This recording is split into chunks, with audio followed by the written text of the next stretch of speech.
I'll miss you, Michael. No! I've been chosen? Victor!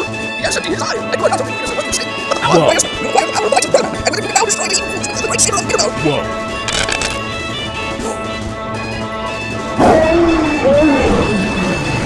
We have to save the angels.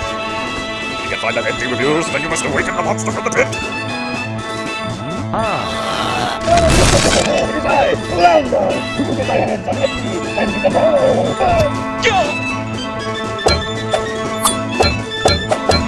I need my assistance.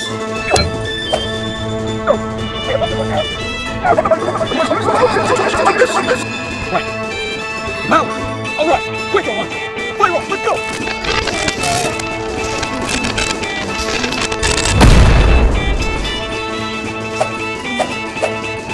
Boy, make sure that's over! Sure beats the train to Hoboken. Huh? Hey, look out!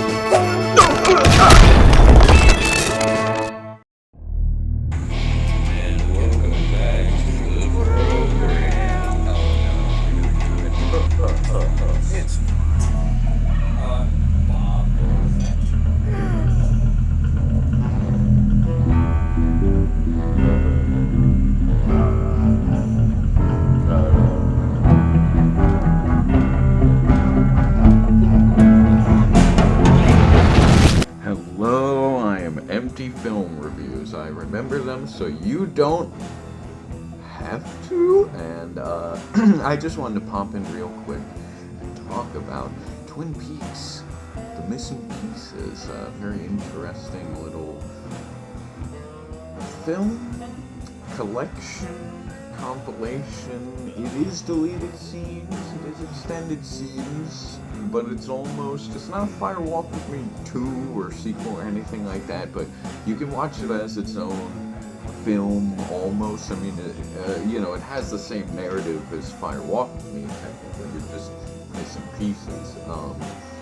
And I do think it is quite essential to Fire Walk With Me. There's especially some scenes towards the beginning that, like, you gotta watch. And I have also spoken about this before, as I have Fire Walk With Me. I've pretty much at least mentioned the missing pieces every time I've mentioned Fire Walk With Me, which is why I will keep my thoughts here brief, as to not reiterate, repeat, kind of, do that thing that plenty of YouTubers do, where they just milk a lot of content out of doing the exact same fucking thing over and over and over and over and over and over and over again. So I will not do that. I will instead, just say that I think that this is now, like, as someone who has had even more experience with the Return than I had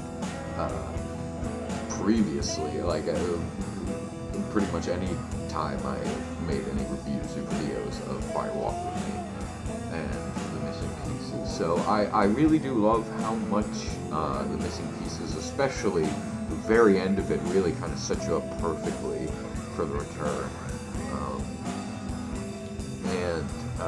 I don't know, this kind of does go under the radar, which makes sense. It's a bunch of deleted scenes, but they really are quite important, and it is very sad that Lynch never had the time, essentially, to make that big cut of Fire Walk With Me, like he had said he wanted to in the Criterion exclusive, oh wait, no, it's over there, mirrored shot, the Criterion exclusive interview, sort of interview, kind of more like a hangout talk with the kind of forecast of film and Lynch himself. It's a beautiful discussion, very Twin Peaks-y. They're all eating their pie. And speaking of, what the hell am I doing? I didn't even get my coffee. What the fuck is this? I've made the coffee. I'm doing a Twin Peaks video, and I'm not even drinking it. Jesus. So, for one, if you are a fan of Twin Peaks, and if you've not seen The Return already, you can see how mangy my hair is. I'm sorry, I have a pumping eye. Look at that. I do definitely think, again, now I am being that YouTuber, just repeating my thoughts. I do think that everyone should watch this first time around. And then even if you're a cheeky little fella like myself, if you're about to rewatch Twin Peaks, if you've seen it all, or at least if you've seen the original series and the films, I highly recommend that the way you watch Twin Peaks, and I have mentioned this before, but I'm especially reiterating it now as we kind of walk towards the final era. I believe that one of the most engaging way, I mean, you know, everyone can do it their own way, but for me, really stepping back into it every time, the way to go, after you've already seen it, is Fire Walk with Me, the first 2 seasons, Fire Walk with Me, The Missing Pieces, and The Return. That's how I think the show is best to watch it. Fire Walk with Me, you know, you can watch it multiple times because it is a future or is a past, you know.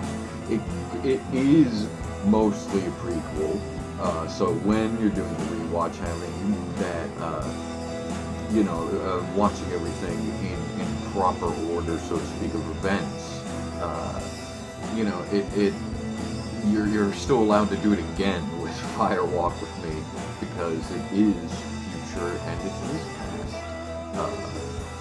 And Lynch was just so great at that, making his art so damn engaging that, like, within such a brief period, rewatching all these films, I really love this thing, and that ending, you know, especially since it ties to the very, very brutal ending of the show. It is also the closest glimpse we've gotten into what the show would have originally been if it could have kept going.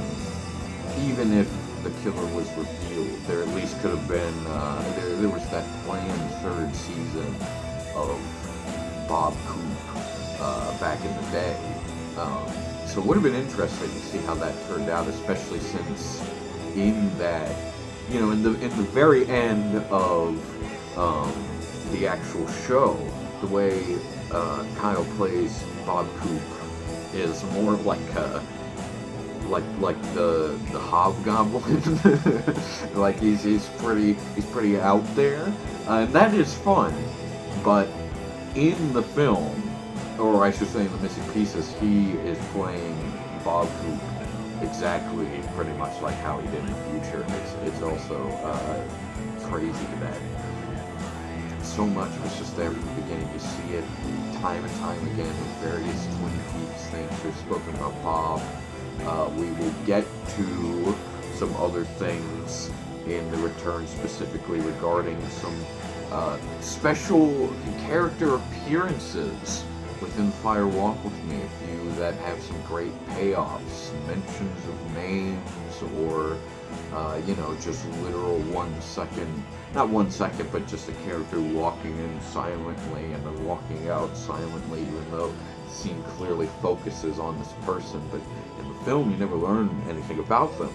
I could see how that would get a lot of people raging against Fire Walk with Me at the time, and why we'd never see any sort of extra material about it for years and years and years with The Missing Pieces, because people saw what it was, and Lynch wasn't going to be able to develop that vision much more, so he kind of very angrily left things where he left it, and I could see why that would turn some people off, for sure. But Fire Walk with Me, and by proxy The Missing Pieces, especially the core film, it's just so damn visceral. I can't believe he was betrayed in the editing room and had so much key shit cut out of the film, and I really would have loved to see how he would have spliced that together. But perhaps we could take on some fan edits. Leave your fan edit of Fire Walk with Me in the comments below. It really, because a lot of the deleted scenes, sure, like it brings us kind of back to the energy of the show. And it's clear that the intent of the movie was kind of to pull us away from that.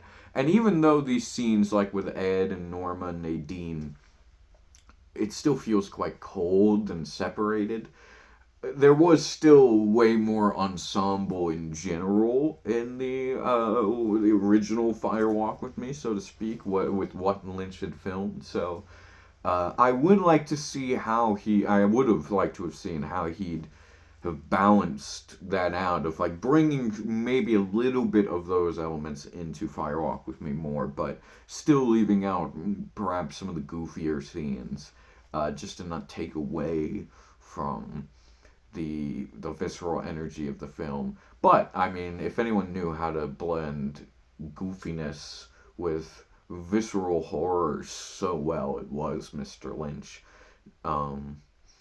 So yeah, I love this thing.